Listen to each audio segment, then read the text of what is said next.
What's going on, guys? Welcome back to the channel, and I'm doing one of my favorite things in the world today. I'm running another HVAC service call. You know, I couldn't say that a few months ago, but since I've been doing these videos and everything and sharing my 20 some years of knowledge with you guys and teaching you what I know, I can honestly say with being able to share my knowledge, this has become one of my favorite things to do. So I hope you guys are getting something out of it. And the reason I'm doing this is if you're trying to learn the heating and air trade, you may be going to school, tech school or something like that. One thing that I figured out is classroom knowledge is one thing.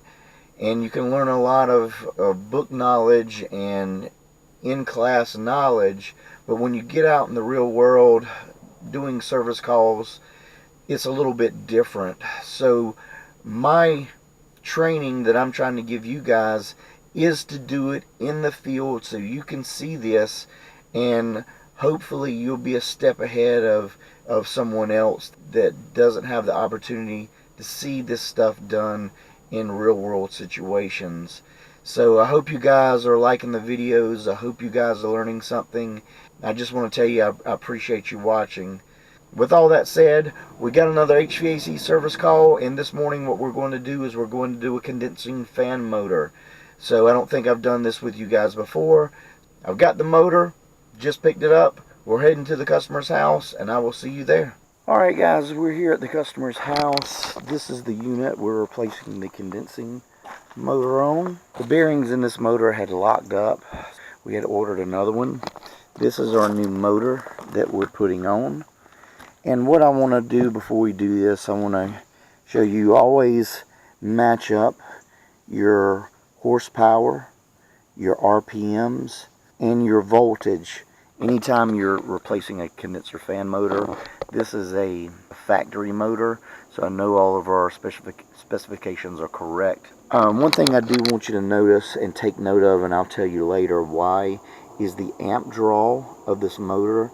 The amp draw of this motor, it says, it's got a little A, it says 0.95. Why that's important is anytime you do any type of motor, whether it's a blower motor or condenser fan motor, it's always good, especially because when you put your fan blades or your blower wheel back on, you want to check your amp draw once the system's back up and running, because if you put your fan blades too low or too high, you could actually make the motor overamp, and it could actually make it cause it overheat and cause a problem. So it's always smart to check your amp draw. So I guess I went ahead and told you anyway.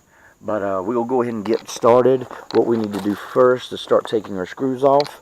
I'm going to take those off and I'll be right back. Alright, I went ahead and got the screws out. I had pulled power to the condensing unit.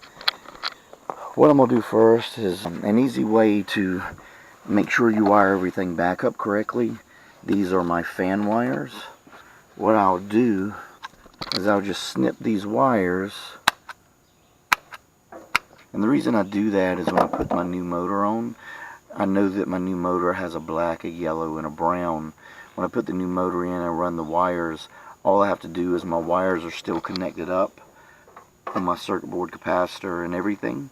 So all I got to do is, since those wires will still be there, when I pull my wires through, I can just pull those wires off, hook my new wires up, and I know everything's wired up properly.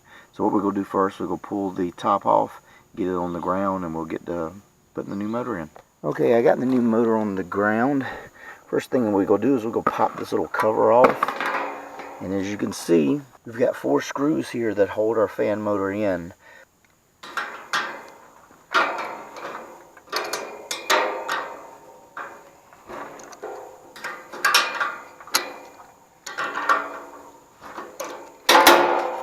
Alright, I got the motor the screws out of the top of the motor, and I just basically flip the motor around.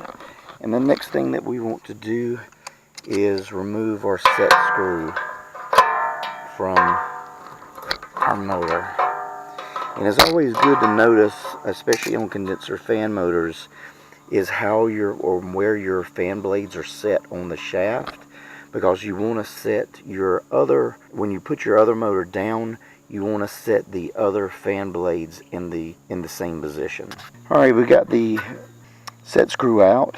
Now if your fan blades are a little bit stuck, one way you can easily break it free is if up under your blades, if you put a pair of channel locks and then take your fan blades and just move them back and forth, you'll loosen up those blades.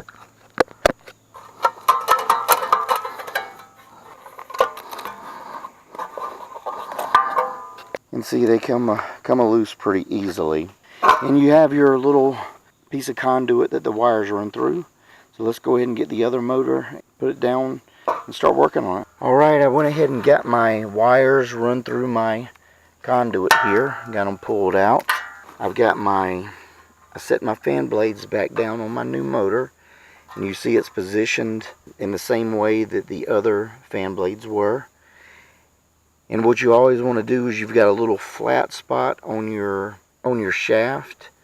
You always want to make sure your set screw is positioned on that little flat spot of your motor shaft to make sure that that motor is secured properly and the fan blades won't come. Okay, once we got the motor fan blades on, I just put the fan blades down, turned the motor over, I laid the motor back down, and what we've got to do is replace our bolts that we took off a minute earlier. So we will get these bolts put back on.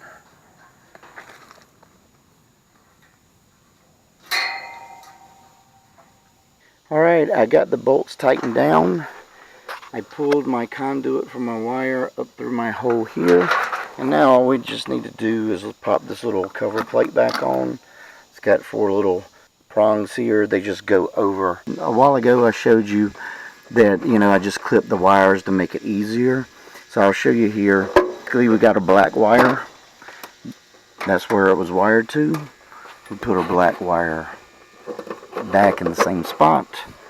Go ahead and take off our brown wire. Brown wire goes right back. And then we got our yellow wire. It's easy to do this. The wire's there, and that way you'll never ever miswire your unit. Okay, I'm going to secure these wires down, and basically the only thing we have to do from this point forward is just put our screws back in our top. Alright guys, we got the motor and everything put in. I got the wiring in, but I told you at the beginning, it's always good to check your amp draw. I'm on the common of our motor. We're getting 0.8, and the motor was rated at 0.95, so you want an amp draw that's below 0.95. We've got the motor in, we got our amp draw checked, knowing that our motor is not overworking and will cause it to overheat. So we know we got our motor in correctly. So the only thing I got to do is finish putting in our panels and our screws and everything like that.